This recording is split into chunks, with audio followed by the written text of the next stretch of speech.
Udah bisa lihat? Bisa, Dok. Bisa ya? Bisa, Dokter. Ya. Pertama kita akan sebelum mengenal kegawatan pada anak maupun bayi, pertama mesti tahu dulu ya jalan nafas dan bantuan nafas pada anak itu karena berbeda dengan dewasa.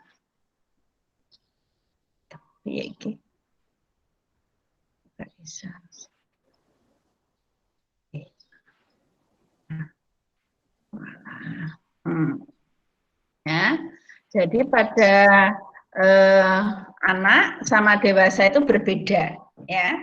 Kemudian anatominya masih strukturnya masih berbeda, kemudian penyangga orof dan nasofaringnya, terus untuk suctionnya, ya, maskernya, ukuran maskernya, balon resusitasinya, intubasinya juga itu berbeda dengan dewasa. Nah, ini lihat perbedaannya ya antara dewasa sama anak. Jadi pada rongga mulut itu kalau dewasa lidah itu relatif lebih kecil dibandingkan dengan rongga mulutnya. Sedangkan pada anak-anak lidahnya itu masih merupakan bagian yang besar untuk rongga mulut ya. Kemudian laring tempatnya ada di cervical 4 sampai 5, sedangkan pada anak cervical 3 4 lebih ke anterior untuk laringnya. Saya ini berhubungan nanti kalau kita memberikan intubasi ya untuk intubasi. Kemudian epiglotisnya pada dewasa itu lebar dan elastis, sedangkan pada anak-anak sempit, kaku. Kemudian diameter terkecil kalau pada dewasa ada di pita suara, sedangkan pada anak-anak ada di tulang rawan krikoid. Ya. Panjang tracheanya kalau pada dewasa 10 sampai 13 cm, sedangkan pada bayi cuma 4 sampai 5 cm. 18 bulan 7 cm ya.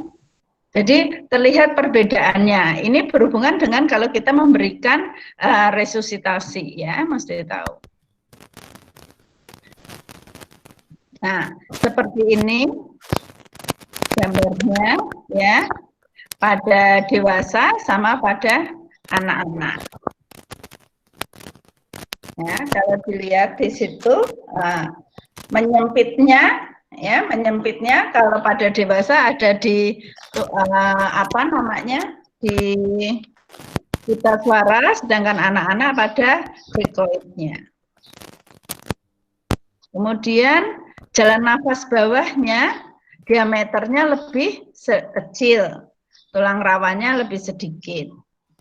Nah, ini kalau kita lihat jalan nafasnya pada bentuk bayi yang normal diameternya 4 mili ya. Begitu dia udem 1 mili aja bentuknya langsung sudah menyempit. Sedangkan pada dewasa itu 8 mili, kalau dia udem sekitar 1 mili dia masih lebar. Ya, kalau dilihat itu pada infant itu akan berkurang sekitar 75%. Begitu udemnya 1 mili ya. Sedangkan pada dewasa hanya 44%. Sehingga tergambarkan bagaimana susahnya untuk memberikan resusitasi ya pada anak-anak. Nah, mekanisme bernafasnya juga berbeda ya. Karena rangka dada lebih banyak tulang rawan, kemudian otot napasnya belum berkembang dengan sempurna, sehingga pernafasan ditopang dengan diafragma. Pada bayi itu pernafasannya masih menggunakan pernafasan perut, ya. Nah, kebutuhan oksigennya juga berbeda. Pada dewasa 3 sampai 4 mililiter per kilogram berat badan per menit, sedangkan pada anak 2 kali lipatnya, 6-8 mililiter per kilogram berat badan per menit. Nah, ini kalau mau penyangga orofaring, yaitu panjangnya 4-10 cm, ya, yaitu mulai dari bibir sampai angulus mandibula. Nah, itu penyangga orofaring, mungkin kalau di rumah sakit biasanya orang bilangnya gudel, ya.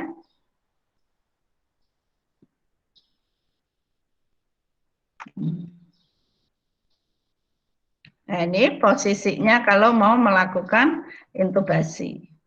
Nah, ya. Nasofaringealnya itu antara jarak antara hidung dan telinga, ya.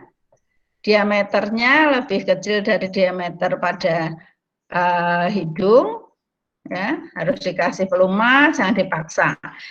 Ini endotracheal atau nasofaring, ya. Yang A itu, kemudian yang paling kanan itu endotracheal tube, ya.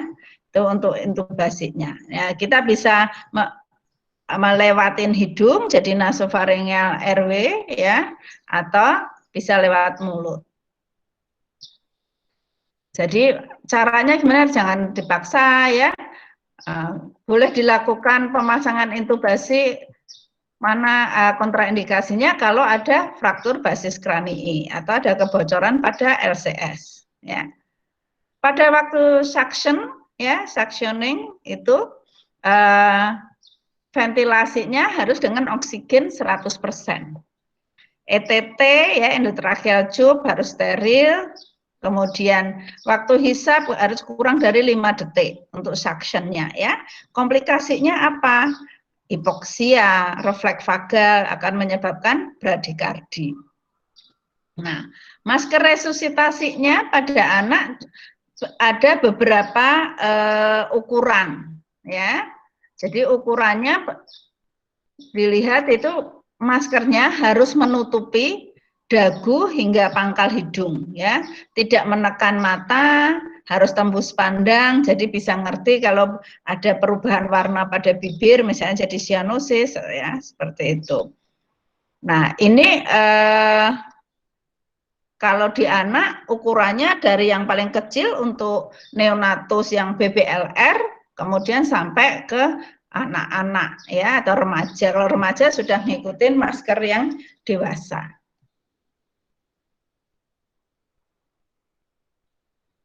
Nah, ya, jadi ini kalau kita mau memberikan resusitasi, ya, lihat bentuk ininya, apa namanya, balonnya itu juga ada beberapa macam, ya, untuk neonatus sendiri, untuk anak sendiri, kemudian untuk dewasa. Cara memegangnya, maskernya dengan ibu jari dan telunjuk neken masker, kemudian jari tengah membuat head lid. Jadi kayak huruf C, ya. Kalau lihat di gambar itu yang jari tengahnya akan menekan dagunya. Terus kalau pada anak kita bisa pakai jari tengah, jari manis, rokelingking membuat jotras, ya, atau ekstensi pada leher, kan lebih besar. Kalau bayi dengan satu jari aja sudah bisa. Nah, seperti ini. Ini kalau dua penolong, jadi satunya memegangin, satunya mompa. Ya. Balon resusitasi yang saya bilang tadi, ya. Kalau dia nggak pakai oksigen, itu artinya oksigennya sama udara sekitar, yaitu 21%, ya. Kalau dia pakai oksigen 10 liter, ya, Pak lihat di manometernya itu berarti dia dapat oksigennya sekitar 30 sampai 80%. Kemudian kalau oksigennya bisa sampai 15 liter, itu ya sekitar bisa 95, ya.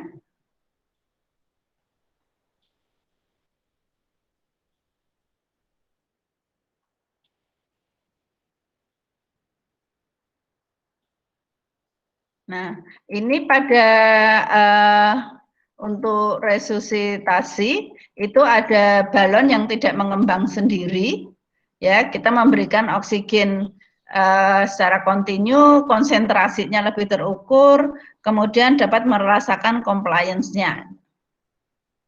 Seperti ini, ya. Ini bentuk apa jenenge? Laringoskop, ya. Laringoskop kalau untuk neonatus bentuknya lurus, ya. Nomor 0 dan 00 itu untuk neonatus. Kemudian untuk anak sudah mulai ada lengkungnya.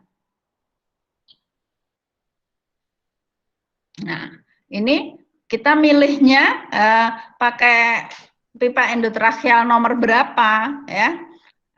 Kalau secara cepat kita lihat kelingking pasien. Kira-kira diameternya yang kita pilih seperti kelingkingnya pasien, ya.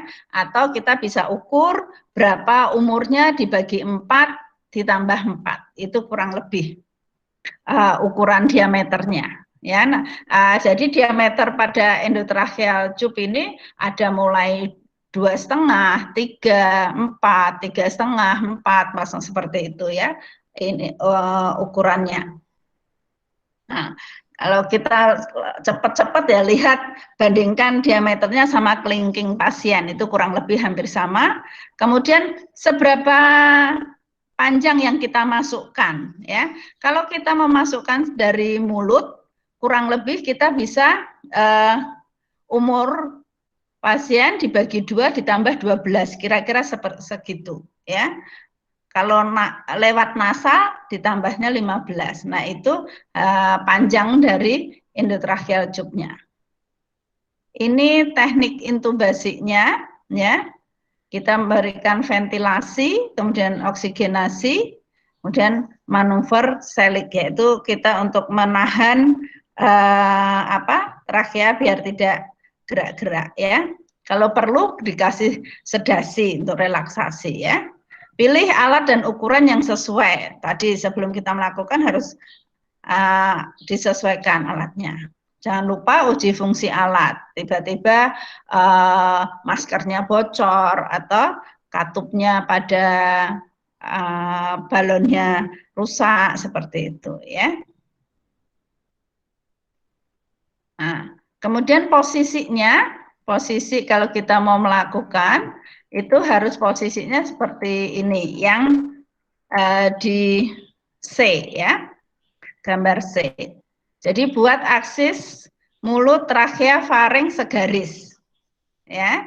Kalau yang A kan masih dia tidak segaris, ya. Jadi yang gambar C. Kemudian masukkan blade-nya dalam laringoskop dari sudut mulut kanan. Hati-hati, nggak boleh dipaksa, ya, nggak boleh dipaksa, harus gentle.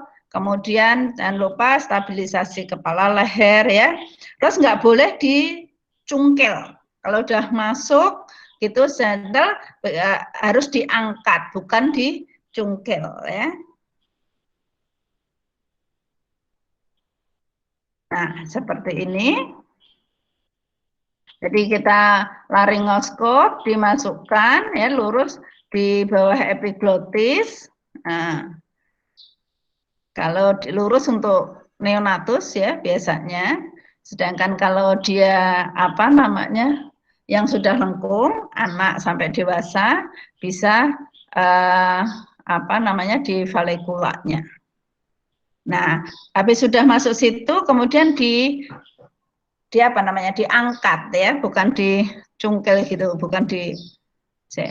Nah, setelah kita melihat epiglotis, liang glotis, pita suara, baru kita masukkan. Sebelumnya kalau ETT-nya ada balonnya, kita harus cek dulu balonnya bisa mengembang apa enggak, terus habis itu kita kempeskan baru masuk, ya, untuk Tapi kalau yang tidak ada balonnya, ya, perhatikan dia bocor atau tidak, ya. Kita bisa memakai stilet untuk mengarahkan, ya. Kemudian lepas stiletnya baru. Nah, kira-kira kalau kamu pakai buka laringoskop, ya, ke mulut bayi, bayi atau anak lah dewasa sama seperti itu. Gambarannya yang di B itu, ya itu ada lidah, valikula, epiglotis, kemudian ada pita suara, jadi pita suara, kemudian glotis, ya, esofagus. Begitu kita lihat ini, kita masukkan, ya. Jadi kalau pada anak maupun bayi, kalau dia sudah udim, ya pita suaranya udah 1 mili aja sudah jadi sempit ruangannya, itu yang susah, ya. Udah kita masukkan nggak boleh lama-lama ya, mesti paling enggak 30 detik, 1 menit lah paling lama. Kemudian dihubungkan dengan balon. Kemudian kita lakukan VTP ya, ventilasi positif. Nah, kita nilai posisi ETT-nya benar enggak? Udah masuk. Benar nggak? Taunya masuknya bukan di trachea. Lihat gerakan pada dadanya, simetris enggak. Kemudian didengarkan suara nafas, kita pompa balonnya kanan kiri sama enggak ya. Heart rate-nya harusnya tidak turun. Kalau biasanya dia tidak di tempat yang benar, maka gerakan nafasnya pasti tidak bagus, kemudian tidak terdengar suara napas di lapangan paru, tapi malah di lambung misalnya, itu berarti nggak pas ya.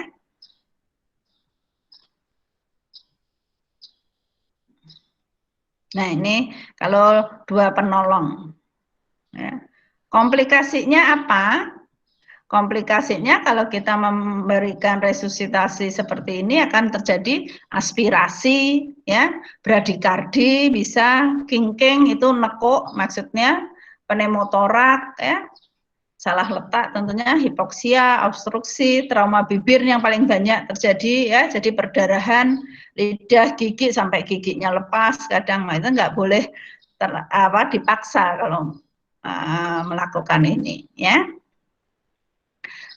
Ini tipsnya kalau misalnya tiba-tiba sianosis, suara nafas nggak ada, ETT-nya harus segera dicabut, kita memberikan ventilasi dengan masker. Naikkan dulu saturasi oksigennya, jadi ini harus bedside monitor ya, jadi kita ada dihubungkan dengan saturasi oksigen, heart rate, kita bisa lihat ya. Setelah stabil, kita coba lagi ya. Kalau terdengarnya hanya suara nafas di kanan, paru kanan, kiri tidak, itu mesti kita tarik, berarti salah ya. Kalau ada bradikardi, kita hentikan, sama. Jadi pemasangan intubasi harus sebisa mungkin bedside monitor, sehingga kita bisa evaluasi saturasi oksigennya, heart rate-nya, seperti itu. Ya. Nah, kalau kita mau evaluasi, kita mesti lihat nih, dope dislodge, ya, obstruksi, ada enggak, pneumotorak, ada enggak, apakah ada kelainan dari alatnya, ya, mungkin balonnya bocor, ETT terlalu kecil, sehingga suara nafas terdengar, ya, compliance-nya, bagaimana, ya, teknik pompanya. Nah, ini yang harus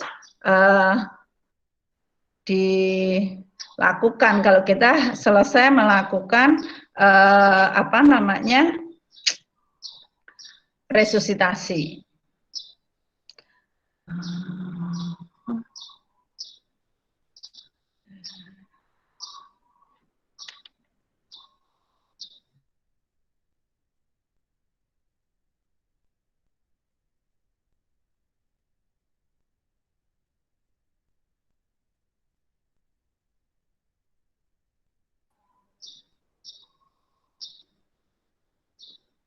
Terus kemudian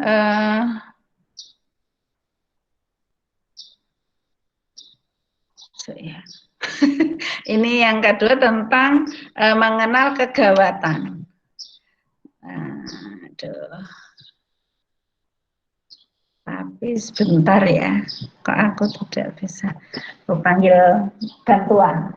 Kakak, ya. Sini bentar Kak. Udah mau ganti slide-nya.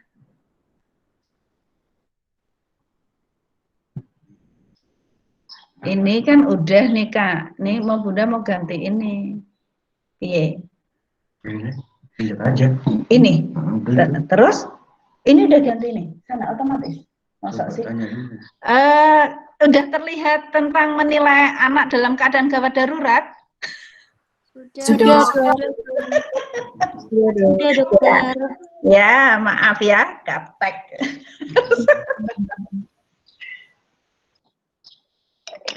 Nah, setelah kita tahu jalan nafas dan cara pemberian resusitasi, masa mesti ngerti dulu nih gimana cara menilai anak dalam keadaan gawat darurat, ya. Nah, pertama yang dinilai, jadi pasien datang, kamu cuma lihat itu 30 detik kamu lihat. Yang kamu lihat adalah satu, upaya nafas pasien itu seperti apa, sirkulasi kulitnya seperti apa, penampilannya seperti apa. Penampilan ini bukan bajunya segitu ya, jadi keadaan umumnya seperti apa. Nah, makanya keadaan umumnya atau kita lihat itu yang kita nilai tonusnya bagaimana, kemudian dia interaksinya, kemudian kelihatannya seperti apa, atau kalau bayi nangisnya seperti apa, itu yang harus dinilai.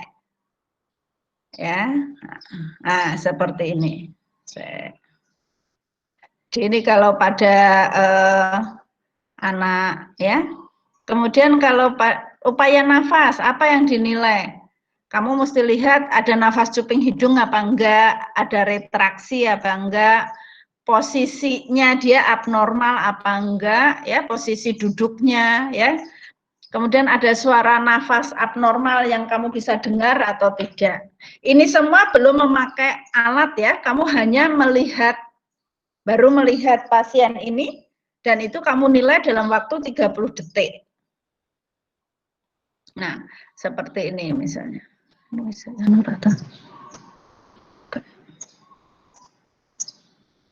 Nah, ini yang kemarin saya bilang posisi tripod, ya.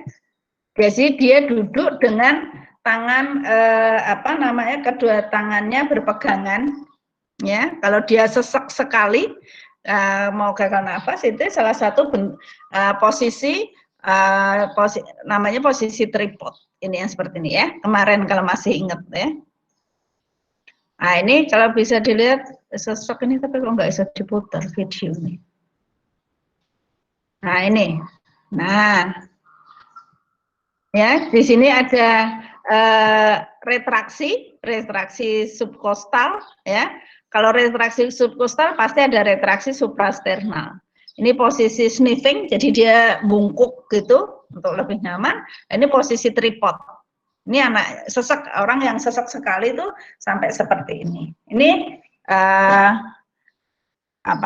kemudian sirkulasi kulit yang kamu lihat pucat enggak, kemudian sianosis enggak, terus apakah motlet itu kutisma murata. Jadi ada kutisma murata enggak? Kulitnya itu seperti seperti marmer. Jadi bentong-bentong seperti itu. Mesti lihat sih ya. Kalau lihat sekali ya bisa. Itu yang dilihat itu.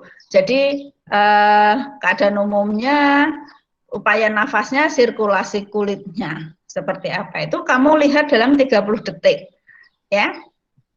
Kalau upaya nafasnya ada gangguan, tapi keadaan umumnya maksudnya penampilannya bagus, kemudian sirkulasinya baik, artinya anak ini dalam keadaan distres napas, ada gangguan pernafasan, ya. Tapi kalau dia keadaan umumnya ya tadi penampilannya yang tidak normal, sedangkan upaya nafasnya normal, kemudian sirkulasinya normal, ini kemungkinan besar adalah dia gangguan pada SSP atau metabolik. Jadi misalnya dia penurunan kesadaran seperti itu. Kalau penampilannya tidak normal, sirkulasinya nggak normal, tapi upaya nafasnya masih normal, kemudian kemungkinan anak ini jatuh pada keadaan shock, ya. Tapi kalau tiga-tiganya tidak normal, artinya dia gagal nafas dan gagal sirkulasi. Jadi shock dan gagal nafas. Ini semua kita nilai yaitu dalam waktu 30 detik. Jadi pasien datang, kita lihat, oh ada napas cuping hidung, berarti dia ada gangguan ini. Kemudian anaknya nggak nangis ya, kesadarannya menurun. Kemudian ininya kok ujung-ujung tangan, kaki gitu ya, ujung jarinya biru. Oh berarti dia ada gangguan pernafasan, gangguan sirkulasi. Seperti itu. Jadi kalau di anak selalu A, B, C, D ya untuk resusitasinya. Mungkin kalau di dewasa biasanya bukan B tapi C dulu ya. Kalau di anak B dulu. Karena apa? Yaitu tadi jalan nafasnya. Sehingga pada anak itu lebih dominan, lebih bahaya kalau dia terjadi distres nafas, ya, sehingga kita harus perbaiki RW-nya, breathing-nya dulu, baru sirkulasinya, ya, baru lainnya.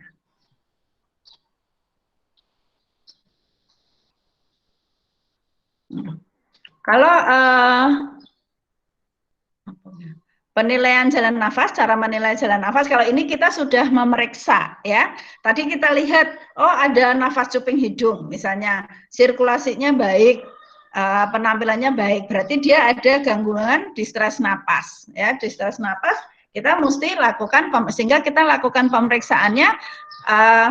Pemeriksaan fisik memang harus semua, tapi kalau kamu ada di IGD atau kamu mendapatkan pasien dengan kegawatan, kamu harus bisa memprioritaskan mana yang dahulu kamu periksa ya. Seperti makanya itu segitiga tadi itu untuk mempercepat kerja kita. Kita udah nilai 30 detik, oh dia ada gangguan distres. Langsung kita lakukan pemeriksaan lebih lanjut ke jalan nafasnya. Dilihat RW-nya bebas enggak ya, bagus enggak, dapat dipertahankan enggak, kalau enggak perlu intubasi enggak. Nah, seperti itu. Penilaian nafas ya, yang kita nilai frekuensinya, upayanya ya.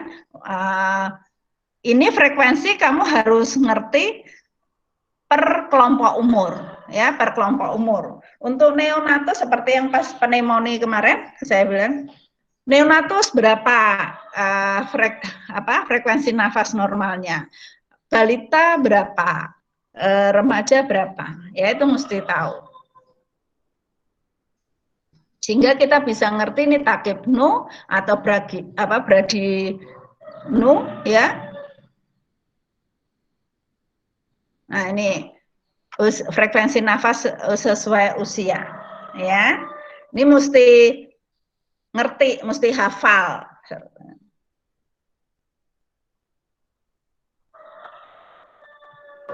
Kemudian penilaian sirkulasi.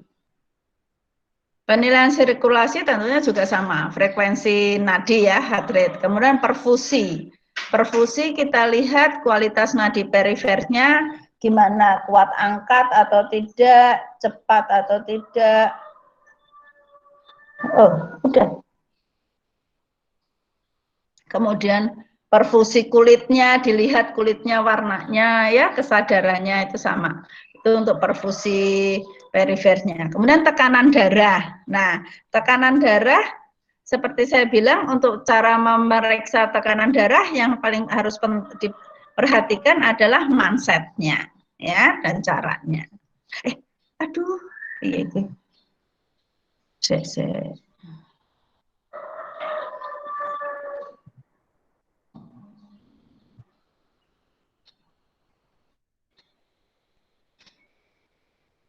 Bentar ya.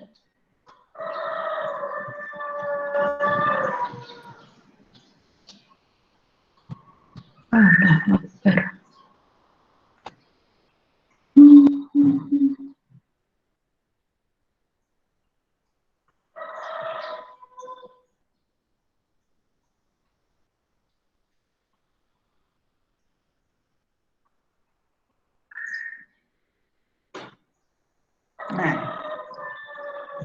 Ini ya frekuensi jantung sesuai usia.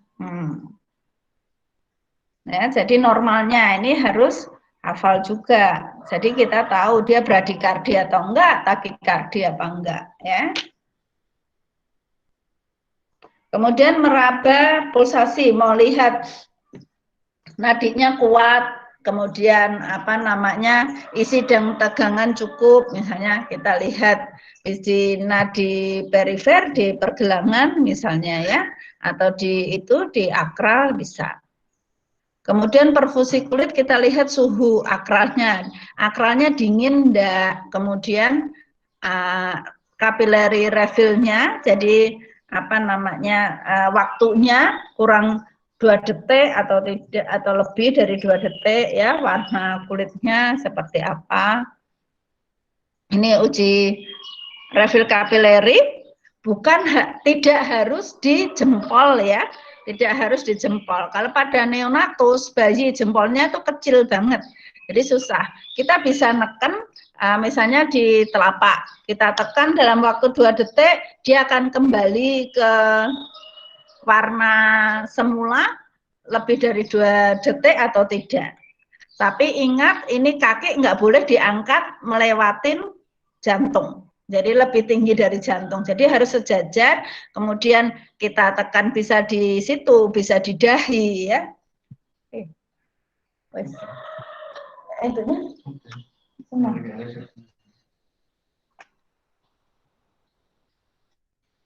Jadi tidak harus ada di jempol ya biasanya. Nah ini. Nah ini tekanan darah ya, sesuai usia. 0,9 bulan ya, maka tapi ingat mindsetnya harus sesuai. Kemudian kita lihat kesadarannya atas status neurologisnya ya, bagaimana korteknya, batang otaknya, aktivitas motoriknya ya. Nah, tingkat kesadarannya ini, dia sadar, respon pada suara atau respon pada sakit atau enggak respon ya. Batang otak bisa dilihat dari posturnya, postur anaknya itu seperti apa. Kemudian ini kalau dilihat ya ada kontraksi, kemudian ada deconstruction, flaccid apa enggak, refleks pupilnya bagaimana ya, saraf kranialnya harus bisa periksa ya. Kemudian aktivitas motoriknya, lihat gerakannya asimetris apa enggak, terutama pada neonatus. Kita lihat neonatus itu kalau gerakannya dia enggak simetris kanan kiri, biasanya pasti ada gangguan di SSP-nya. Kejang ya, bentuk kejang apa aja, nah, nanti pasti akan ada pelajarannya ya. Kejang bukan hanya yang kejang kelojotan, tapi tiba-tiba dia diem, nah itu sudah merupakan bentuk kejang. Kemudian posisi tubuhnya, flaciditasnya seperti apa ya. Kemudian lihat juga di kulitnya paparan ya, ruamnya kayak apa, ada hematoma enggak, ada lecet enggak. Kemudian setelah kita periksa semua, kita klasifikasikan dia stabil, dia ada disfungsi pernafasan, ada shock, atau ada gagal nafas sama sirkulasi. Nah, seperti itu. Kita memeriksanya juga nggak boleh lama-lama ya, mesti ini. Kalau dia ada disfungsi pernafasan, apakah dia gawat napas atau gagal napas? Ya, kalau dia shock, apakah shock terkompensasi atau tak terkompensasi? Nah ini kalau kamu nemukan pasien ini di ICU ya biasanya. Kalau dia stabil, ya kita lakukan pemeriksaan lebih lanjut, lebih lengkap ya, kemudian lakukan terapi sesuai indikasinya.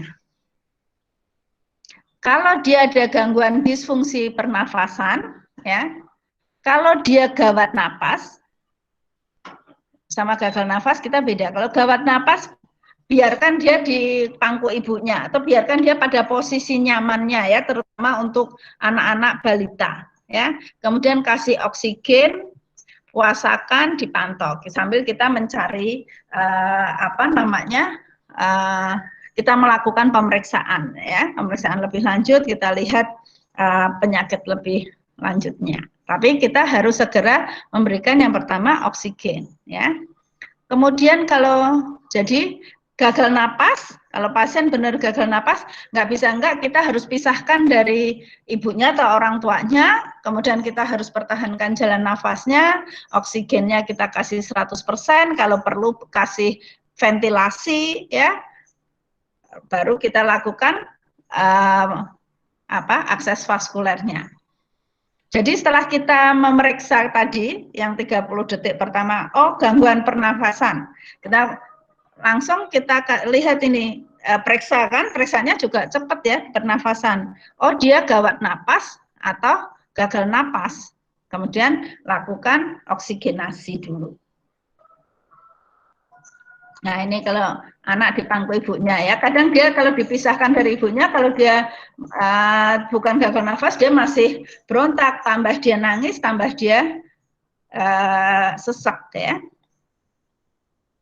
Kalau dia shock, tetap ya, shock berarti gangguan sirkulasi, bukan berarti kamu harus langsung memberikan akses vaskuler. Tahapannya tetap A, B, C. Jadi RW-nya, kemudian breathing-nya, ya, kasihkan oksigen, pasti jalan nafasnya bebas, baru kita pasang akses vaskulernya. Kemudian baru terapi cairan, ya. Nah, sama ya, mau gagal kegawatan apapun tetap A, B, C, D ya.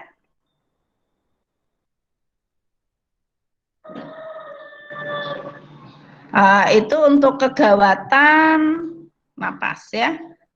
Kemudian yang kedua tentang TBC.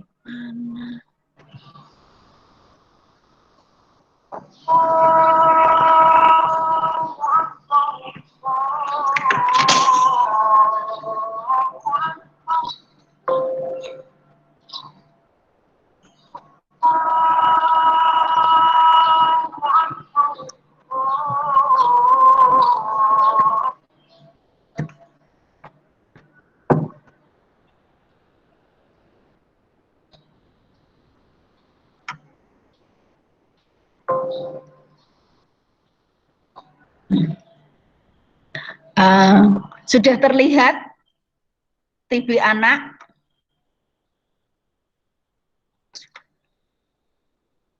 Belum, dokter. Belum ya? Sebentar ya. Kakak. Ya, mencari bantuan. Kak.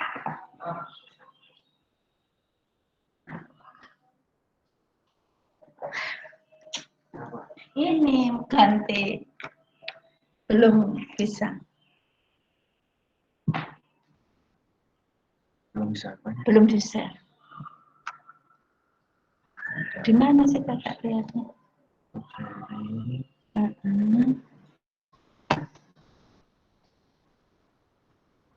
TB.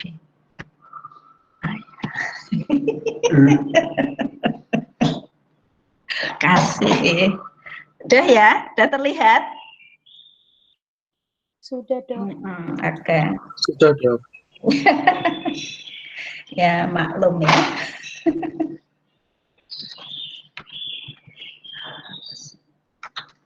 Jadi tadi tentang kegawatan nafas sudah, sekarang TBC anak. TBC anak ini menduduki peringkat keberapa itu? Kan 3 besar.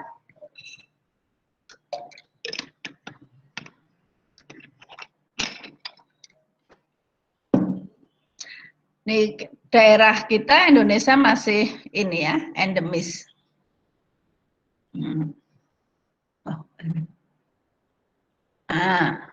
Ini ada program yang namanya DOTS ya, Nasional Program ya, tapi fokusnya itu pada dewasa.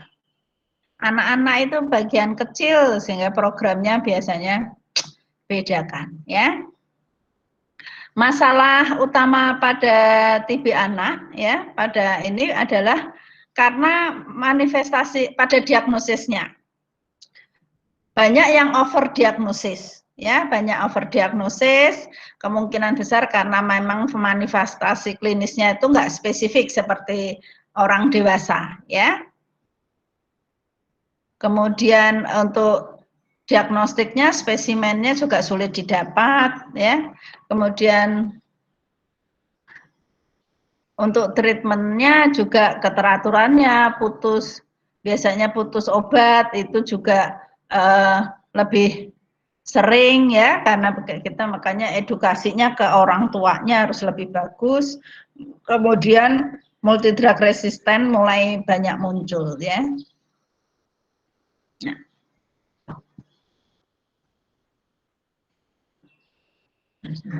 Nah, ya, saya selalu bilang anak-anak itu bukan orang dewasa yang kecil atau yang mini, bukan, ya, beda. Karena apa? Karena pada anak itu masih ada tumbuh kembangnya, masih bertumbuh dan berkembang. Itu yang membedakan dengan dewasa. Aspek penyakitnya mungkin sama, tapi gejalanya bisa sama ataupun berbeda, ya. Seperti pada asma, sesek, mengi itu biasanya jarang pada anak, ya. TBC yang tanda-tanda batuk, keringat malam, ya, biasanya pada anak enggak. Pada dewasa TBC itu menular karena dia sudah ada di jaringan paru, ya. Sedangkan pada anak itu tidak. Biasanya dia belum sampai ke paru tapi baru di apa namanya? Limfonodi. Ya. Kita curiga tuberkulosis atau TBC biasanya kalau ada masalah kenaikan berat badan. Misalnya 3 bulan berturut-turut tidak naik, nah, kita curiga. Terus kemudian masalah makan, ya, makannya susah, atau infeksi saluran pernafasan berulang, atau batuk kronik berulang, demam kronik, ya, seperti itu. Gejala dan tanda klinis lokalnya yang enggak khas, tapi bisa ada, lihat, kita cari pembesaran kelenjar getah bening superficialis, ya, di koli misalnya, di aksila, di inguinal, ya. Ada enggak konjungtivitis flekternularisnya, adakah kuku enggak, ya, skrofuloderma, gibus, ya, seperti itu. Paru-parunya biasanya jarang sampai ke paru kecuali kalau sudah miliar, ya. Ini perbedaannya TB dewasa dan anak, ya. Pada dewasa klinisnya batuk pasti ada kadang sampai batuk darah, ya. Sedangkan di anak biasanya permasalahannya di berat badan nggak naik, susah makan, kemudian anak sering sakit, ya. Diagnosanya kalau dewasa harus pakai sputum BTA, radiologi bisa. Kalau di anak pakai uji tuberkulin, ya. Radiologi juga untuk menyokong, tapi bukan untuk mendiagnosis hanya radiologi, ya. Terapinya berdasarkan kategori, tapi kalau di anak tidak dikategorikan. Ya, kesalahan-kesalahan dalam mendiagnosa TB anak ini yang pertama klinis batuk, ya. Kalau dewasa, batuk itu sebagai gejala utama, tapi pada anak bukan, ya. Pemeriksaan penunjang ronsen, begitu ronsennya dibilang ini pasti sudah di terapi. Kalau di anak enggak, ya. Ronsen bukan merupakan untuk mendiagnosa.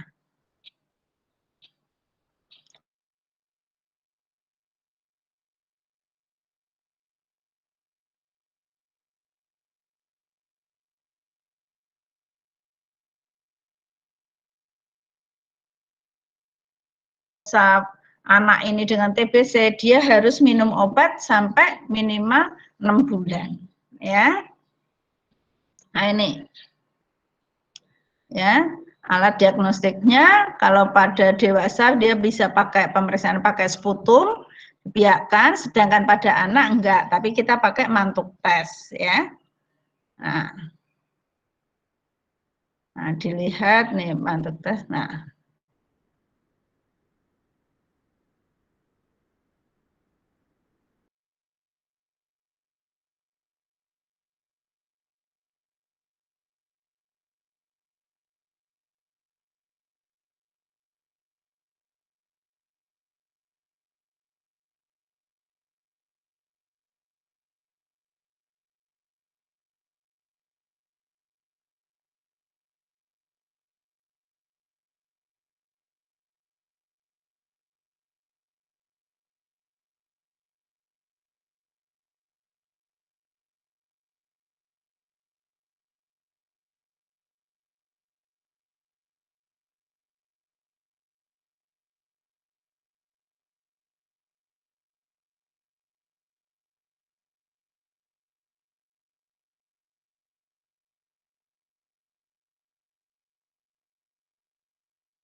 Ih, ngeselin.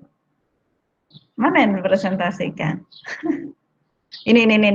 Ya, sabar belum dipencet.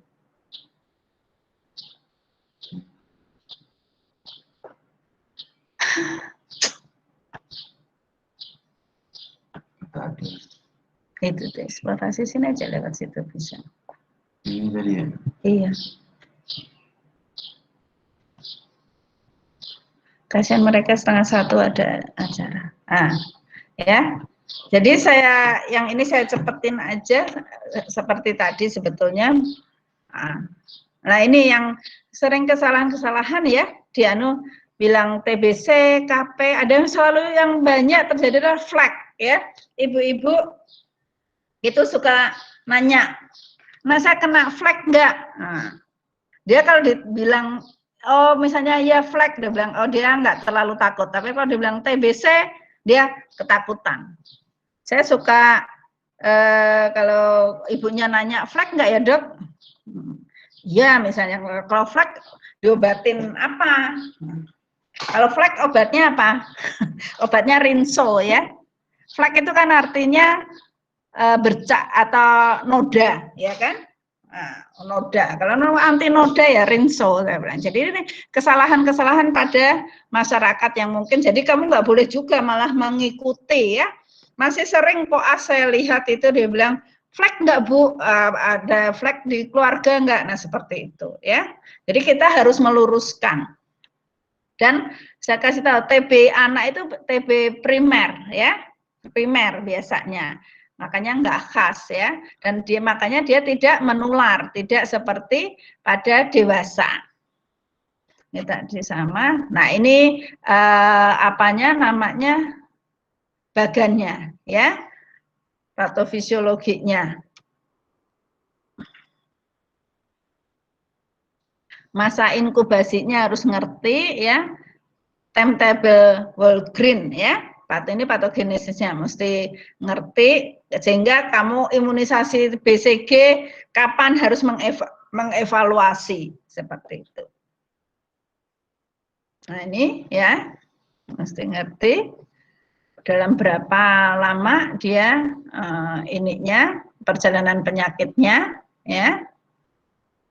Sudah tadi banyak. Nah ini sudah tadi kan ya gejala umumnya.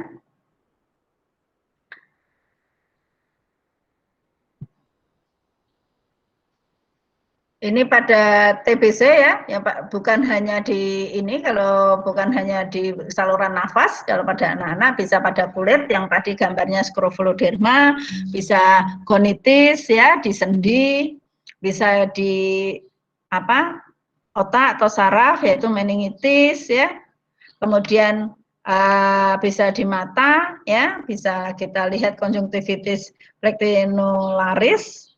Kemudian bisa di organ mana? Di intraabdomen pun juga bisa, ya. Ini kalau yang terinfeksi pada misalnya rongga perut, biasanya ada nyeri seperti apendisitis seperti itu. Kalau di kandung kemih biasanya ya ada gejala seperti ISK ya di otak semua. Seperti ini bisa dibaca nanti. Nah, ronsen ya, ronsen pada anak itu tidak khas, tapi merupakan salah satu poin pada scoring, ya. Kecuali kalau miliar khas ya. Biasanya dokter radiologi juga tidak mengatakan TBC begitu, tapi pasti dia proses spesifik, apakah dia juga pasti akan menanyakan yang lainnya.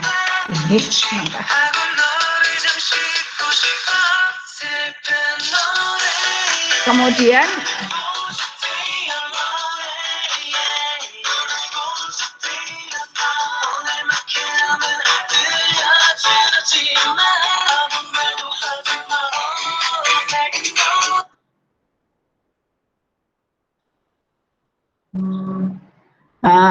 kalau ini ya, mana? Biasanya ada pembesaran kelenjar Hill's seperti itu, yang khas ya pada parunya. Ini foto parunya biasanya kita mintanya kalau foto paru untuk lihat TBC, PA ya sama lateral kanan. Untuk lihat pembesaran hiles. Pembesaran hiles itu berarti dia ada pembesaran kelenjar limfe di situ. Ya, uji tuberkulin tadi ya sudah. Nah, ini tadi yang sama. Ini dari WHO, curiga tuberkulosis kalau sakit ada riwayat kontak ya seperti tadi. Nah, ini scoringnya, scoring TB-nya ya. Dan apa namanya? Pembesaran kelenjar, terutama kelenjar limfe ada di koli, aksila ya. Kalau jumlahnya cuma 1 ya harus lebih dari paling enggak lebih dari 1 ya, biasanya itu lebih besar, lebih dari 1 cm seperti itu. Kemudian tata laksananya. Nah, ini yang tata laksananya tadi belum. Tentunya kalau dia sudah TBC kita kasih obat anti tuberkulosis ya. Sekarang sih ada yang sudah apa namanya, kecuali untuk resisten ya.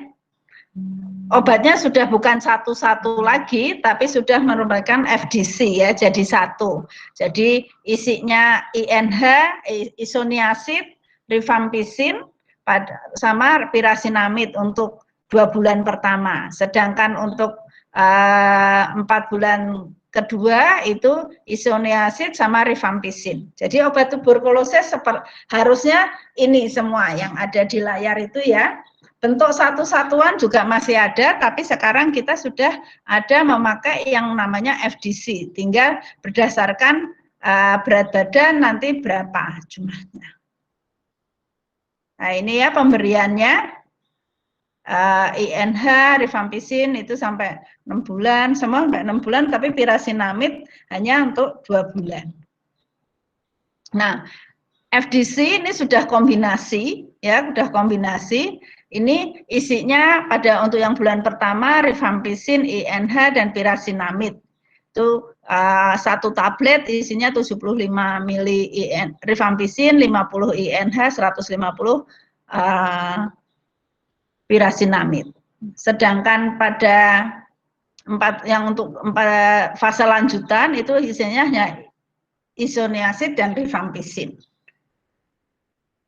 Ini berat badannya belum saya revisi, harusnya sudah ada revisi, jadi 5 sampai 7, kemudian 7 sampai 11, 11 sampai 16, kemudian 16 sampai 25.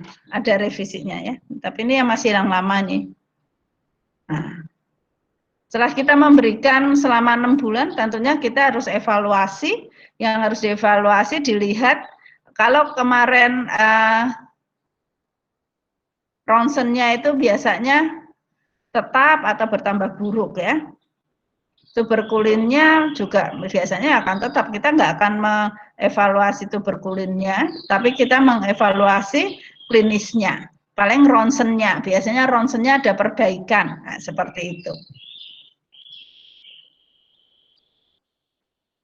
Kemudian pencegahan untuk TBC, ya tentunya imunisasi BCG. Kapan imunisasi diberikan, imunisasi BCG?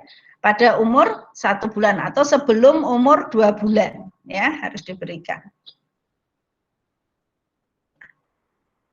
Oke.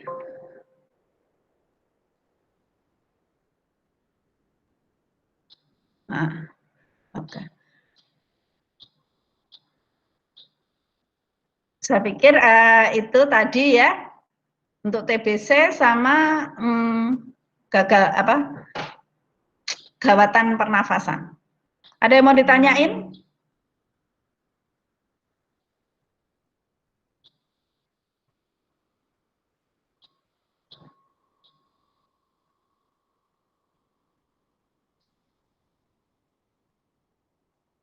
Ada yang mau ditanyakan atau tidak? Kalau tidak ada, ya sudah. Kalian 12:30 kan ada ini ya. Sudah, nanti anunya saya kirimkan ke Mbak Reza ya. Baik, dokter. Ya. Baik, Dok. Assalamualaikum. Waalaikumsalam warahmatullahi Terima kasih, dok. Terima kasih, Dok. Waalaikumsalam warahmatullahi Waalaikumsalam. Terima kasih, Dok.